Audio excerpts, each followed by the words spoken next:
தலைப்பு: திருவள்ளுவர் கூறும் இல்லறம், வாழ்க்கைக்கு வழிகாட்டி. இல்லறம் ஒரு மனிதனின் வாழ்க்கையில் மிக முக்கியமான கட்டம். அதை எப்படி வாழ வேண்டும் என்று தெளிவாக கூறியவர்தான் திருவள்ளுவர். திருவள்ளுவர் சொல்வது என்ன தெரியுமா? இல்லற வாழ்க்கை என்பது வெறும் குடும்ப வாழ்க்கை மட்டுமில்ல.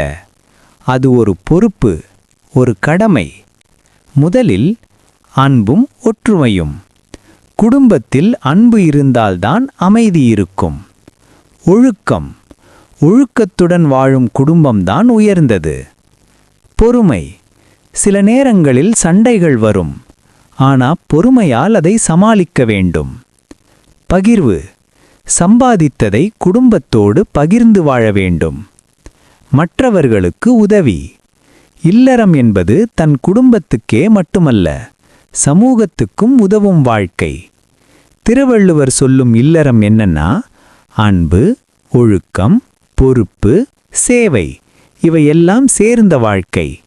இப்படி வாழ்ந்தால் குடும்பமும் சந்தோஷமாக இருக்கும், வாழ்க்கையும் உயர்ந்ததாக மாறும்.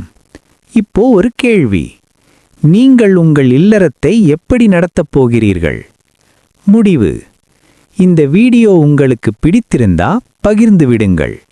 மேலும் இப்படி பயனுள்ள வீடியோக்களுக்கு எங்களை பின்தொடருங்கள்.